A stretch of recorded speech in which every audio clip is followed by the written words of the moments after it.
Hello everybody, Dylan Cliche and welcome to another episode of Dylan's Disney Movie Reviews. Let's skip the prologue and get right on with the review. Released on July 23rd, 1953, the movie is The Sword and the Rose. The film begins with text saying, Windsor Castle, early in the reign of Henry VIII, the king is marching his English wrestlers against the champions of France. We then come to a wrestling match.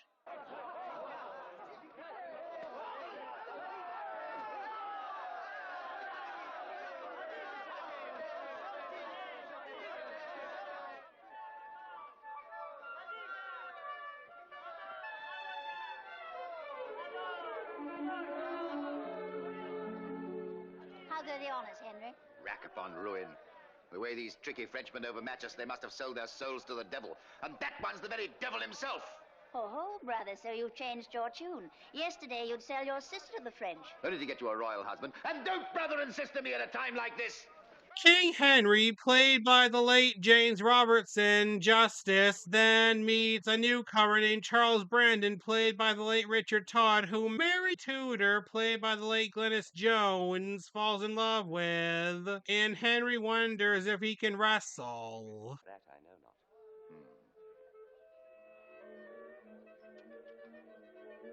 Why not call upon my Lord of Buckingham? He could humble the Frenchman. That is, if he'd hazard his finery. With pleasure, my lady.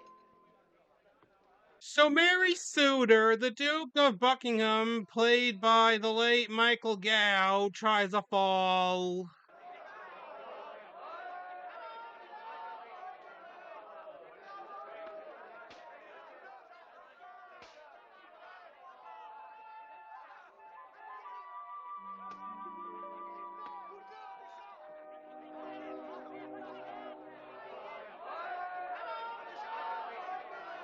Watch his feet.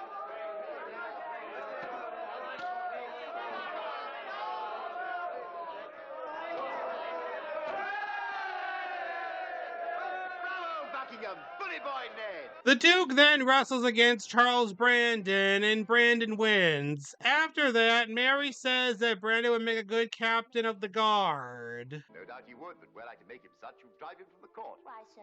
Because I like him. And if I liked him not, you'd fall in love with him. If you think me so perverse, why don't you try hating old King Louis of France? Very well, then. I'll despise him. Why, then I'll hate him too. You scheming little wench. But you'll marry him nonetheless. And I already have guardsmen aplenty. Will I ever learn not to match wits with our king?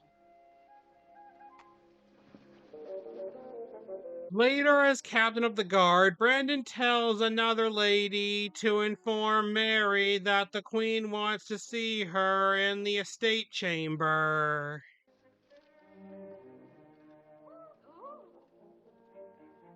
Excellent fellow.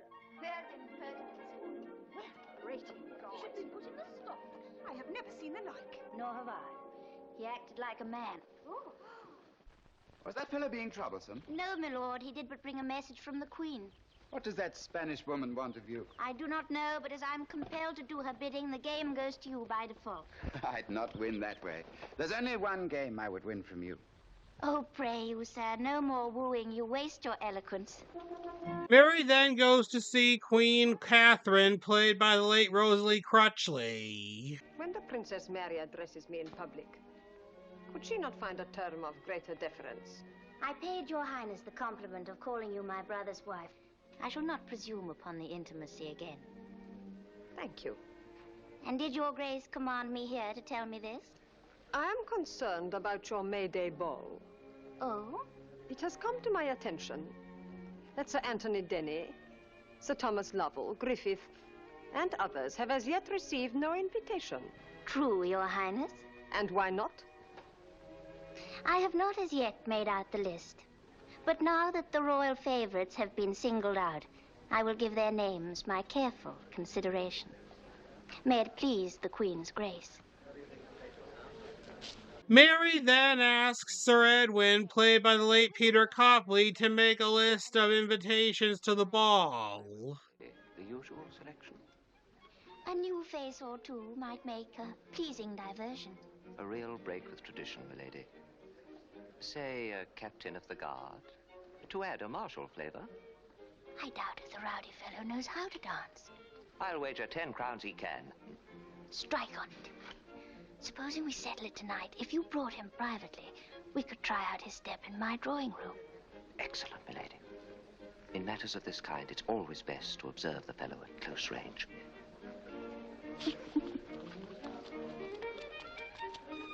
So later in Mary's dressing room, she's dancing with Brandon.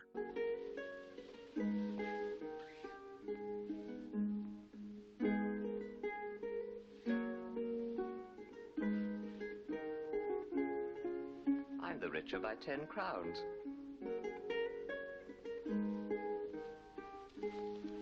Will the princess forgive my rudeness as a messenger? It's I who was wrong. You could not have known me. I knew you. Then I think you're a very bold man. And a very good dancer.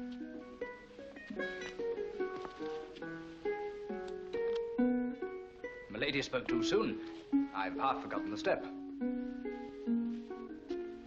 Had you no time between wars for dancing with the French and Spanish ladies?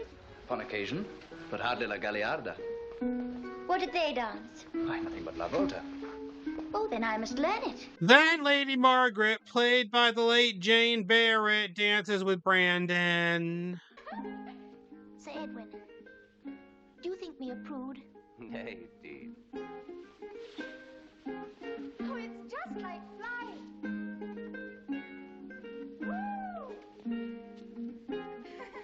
That night at the ball, Mary chooses Brandon as her dance partner, and then the dance begins.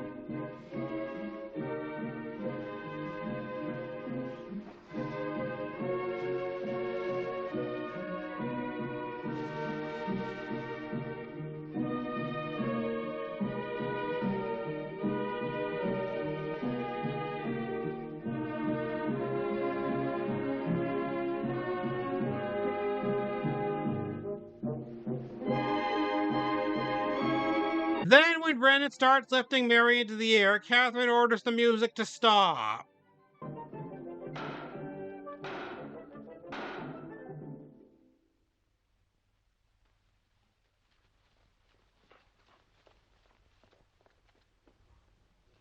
Are the musicians weary? I ordered the music stopped. We cannot permit such an indecent exhibition. If your highness does not like the way we do and dance at my ball, you may retire as soon as you see fit. Will the king permit me to be insulted thus? I told you she had sharp claws. Shall I not have what music and dances I like at my own ball?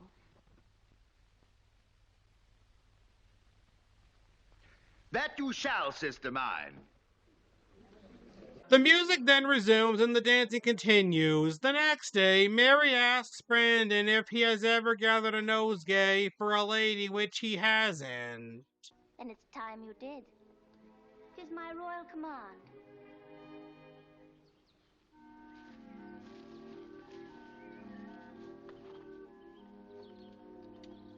He then tells her a poem. O Mary mine, wert thou a burgher's daughter, yet thy fair self in every other way, I'd take thee with me o'er the perilous water to the new world, where none could say us nay. O Mary mine, sole mistress of my heart, fair jewel star set in the heaven above, thou art a princess in a world apart, of castles, diadems, and of courtly love beyond my dreams. For kings will give thee gold, and princes bring thee gems from distant lands. The only wealth that I may ever hold are these fair flowers for thy maiden hands. Yet fragrant they'll remain, and richly green, if they're remembered by a golden queen. Then, as they're about to kiss, Margaret comes by and says that the hunt went back to the castle. At the castle, Henry asks the Duke what he thinks about bestowing knighthood to Charles Brandon. A man of parts and quite deserving, no doubt. No doubt at all. If you did bestow knighthood upon Charles Brandon, I'm sure the Princess Mary would be overjoyed. What?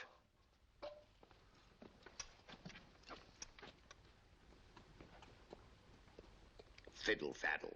That's the general epidemic as far as she's concerned. Every man at court's been struck.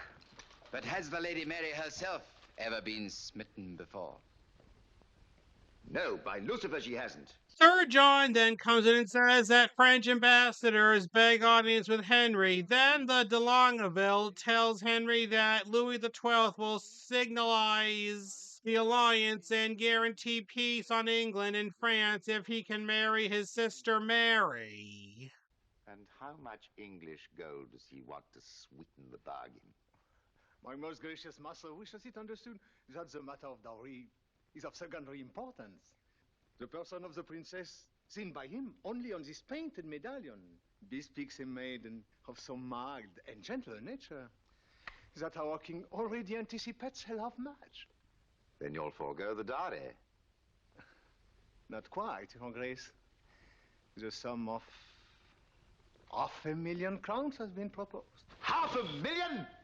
Odds death, why doesn't that old usurer ask me to melt down my crown? Henry then talks to his lords. My lords, I'm no huckster and no haggler.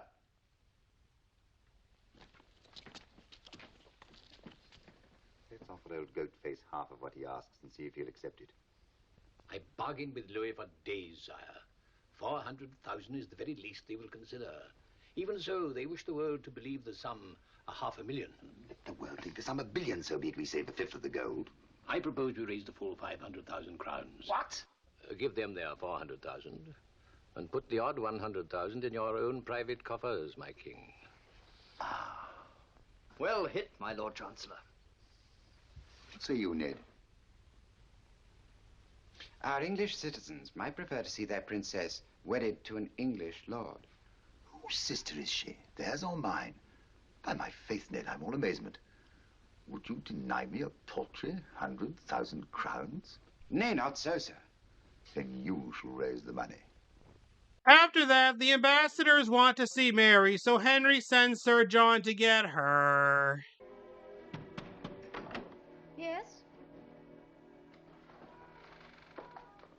With license of your highness, the king commands you to the royal presence. The French ambassador would offer his devoir. Inform the king that I am not disposed to come.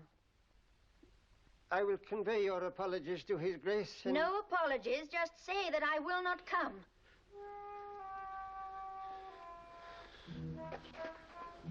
John returns and tells Henry that Mary's not coming, so Henry and the others go get her themselves. Where is she? Milady is indisposed. Mary! Yes? Come forth and receive the ambassadors of France. I command you!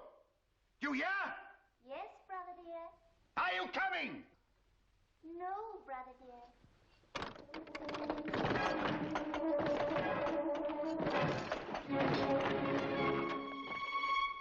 Well met, brother. Come in, gentlemen. I will arise at once and receive you all, informally. Cover yourself, Husty! Oh, nay, brother. When the king commands, I must obey. Milady!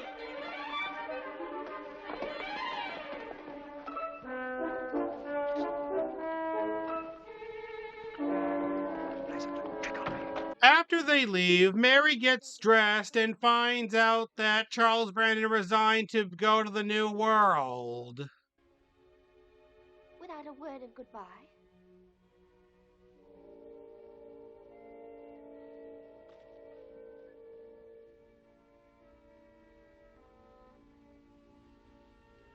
And I thought his mention of the New World mere poetry. It was a decision he could not have made lightly, milady.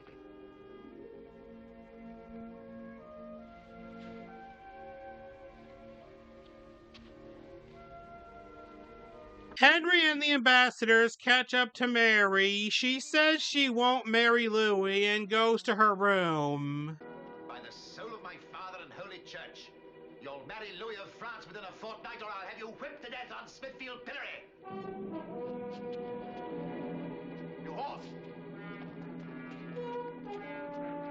Mary has run away to find Charles and joins him on his journey. You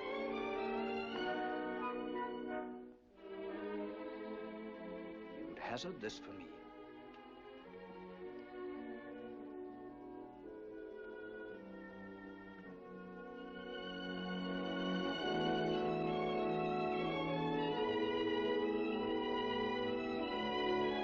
Soon enough, they set sail, and once the crew finds out that there's a woman on board, she and Charles are sent back. Charles is arrested for high treason, and then Mary asks to talk to Charles alone for a minute. Do not despair, Charles. You will not languish in the tower. So long as I live, my thoughts will be of you. I know my brother Henry. Once he's shouted himself hoarse, he will be reasonable enough. Goodbye, dear Mary. You and I will be together within a week, or my name is not Mary Tudor. Nor can it be otherwise, until I add the name of Brandon. Mary then returns to the castle and tells Henry that she forced herself to go with Charles Brandon and says that she'll do anything if he will spare him, and I bet you can guess what he wants her to do. Will you marry Louis of France?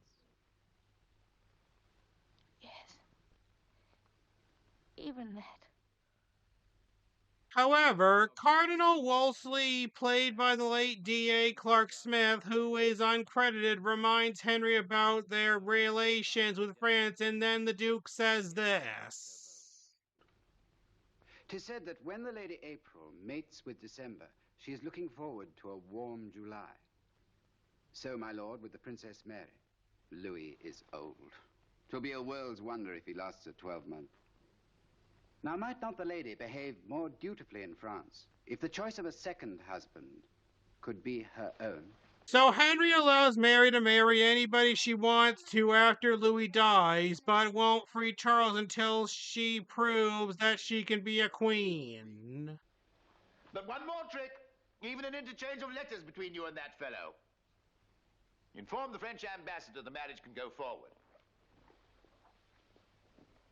Soon enough, Mary has married King Louis XII, played by the late Joan Mercury.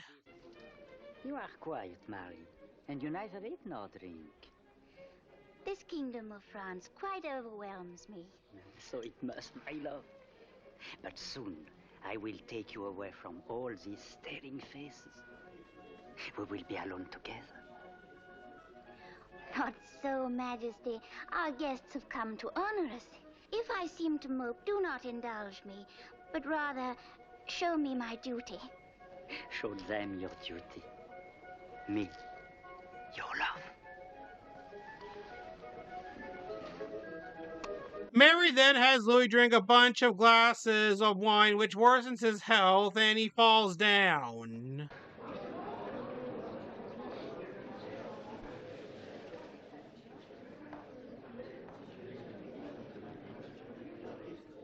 Avert the eyes.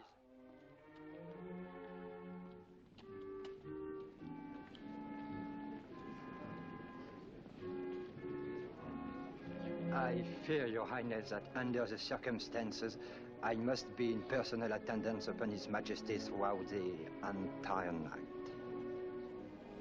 I quite understand.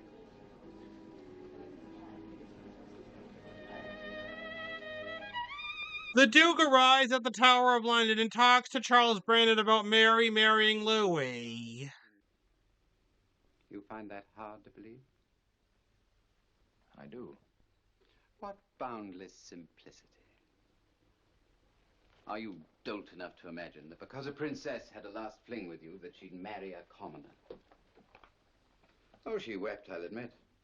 And before she accepted the crown of France, and the jewels and the silken gowns, she had an hour's remorse over you.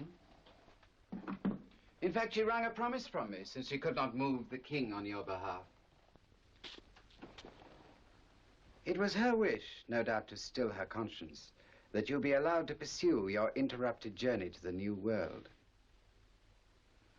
Most thoughtful of her. And you'll take it on yourself to release me? Not openly, no.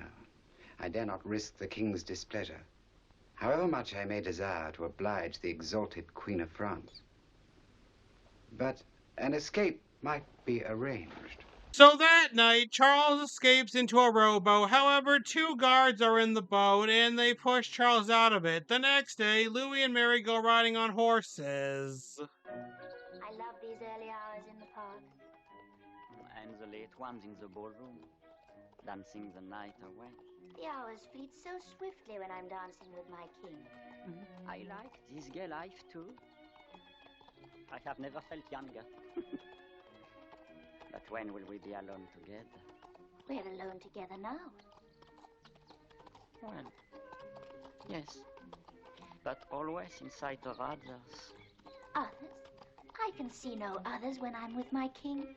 Have I ever told you how gallant and commanding you look astride a horse?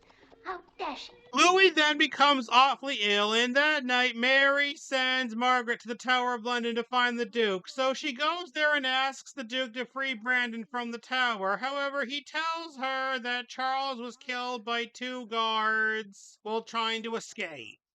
His body lies at the bottom of the Thames. Poor hapless man. And my lady, my poor dear Mary. What will become of her now? We must seek the king without delay. You cannot. His grace is in the North Country. Every moment increases the danger for Mary. Francis will scarce be crowned before he forces himself upon her. Then I myself shall go to France at once. Tell Henry when he returns, his sister's plight was such that I took it upon myself to serve as his ambassador. As Edward and Margaret head back, they run into an old man who has a letter from Charles. Day after day, I've watched and asked and waited for you till I fair forgot me gainful occupation as selling custard apples. Thank you, sir. And God bless you, sir. Do you know where the man who wrote this letter is lodged? Lodged is the grand word indeed. Me pigs lie better than that poor gentleman. Can you take us to him? I can, sir. Though the sight of so fine a lady on Bankside might draw attention, as you might say. Wept would better go unnoticed. I'll go on to Greenwich and await you there. I pray it is true. The Duke sees Louis's heir, Francis, played by the late Gerard Dowry, and Francis says that Mary will remain in France because he wants her to be his queen. But what of your Majesty's present wife? The kingdom comes first.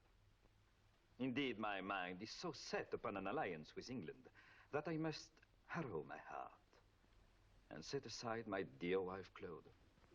I know my master, sire. Henry of England will never agree. I know him too. How vexed he was at the exorbitant sum he sent to France for Marie Tudor's dowry. But I would ease his mind and gladden his heart. Already I have dispatched my ambassador to restore the full sum to his royal coffers, in lieu of his fair sister. Has the Lady Mary been told of this? The matter does not concern her as yet. I would speak with her. My lord, you waste your time. I have my orders. My coach leaves Paris at noon. I expect Mary Tudor to be in it. Even though you take her home, Henry will send her back to me. That's for Henry to decide. Très bien. L'entretien est terminé. Duprat! The Duke then takes Mary back to England and tells her about Charles escaping. But in the dead of night, the guards, knowing only that he was an escaping prisoner,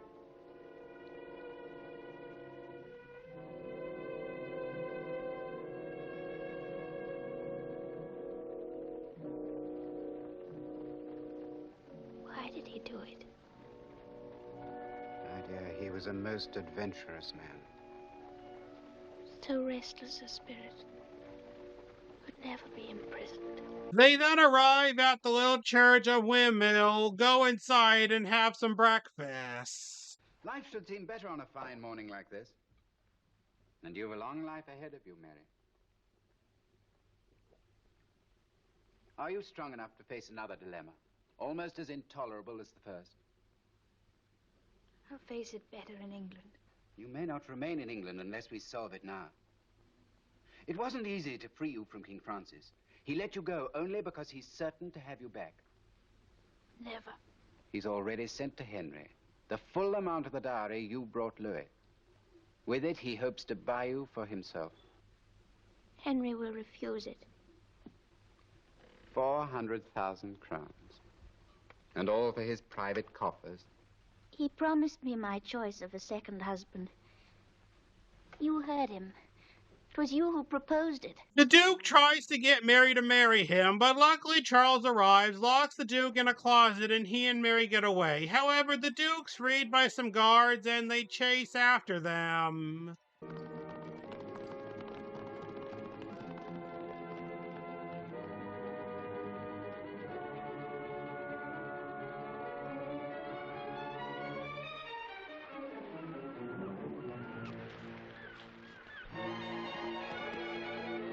They've got Her Highness with them. Come on, lads.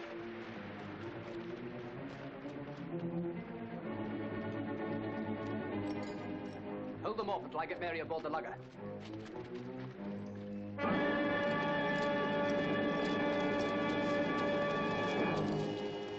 Have at them!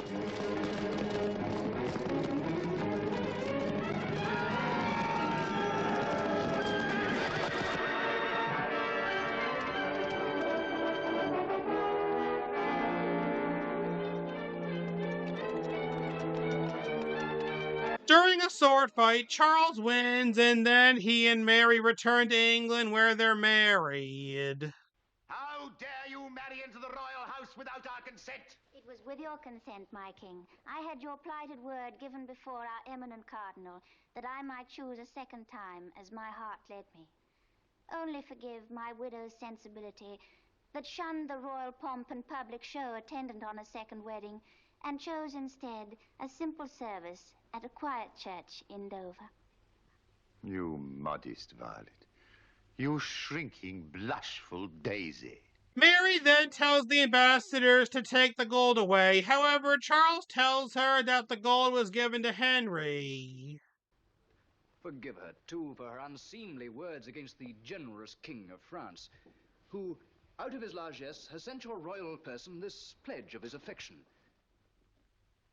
Should you not consider it, sire, like the Lady Mary herself, as a loan repaid? Messieurs, il me faut consulter mon...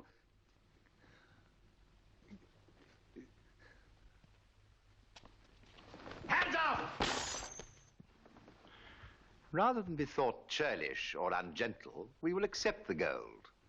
Convey to our dear brother of France our heartfelt thanks. Henry then makes Charles the Duke of Suffolk, and they lived happily ever after. I love you.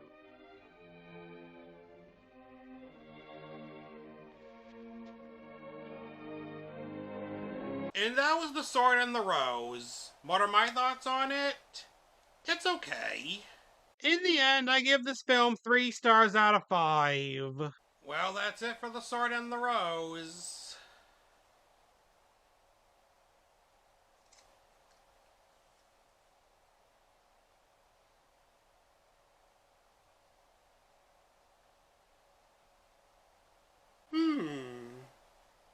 Be sure to join next week when I'll be reviewing Pixar's first ever box office bomb.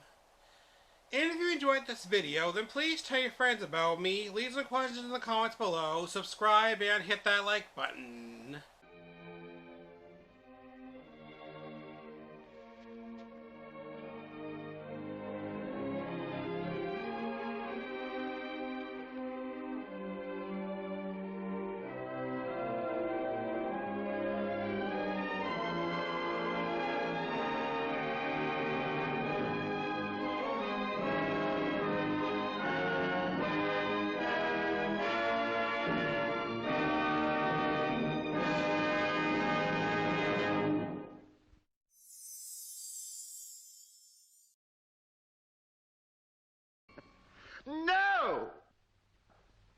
earned that money? It was given to me.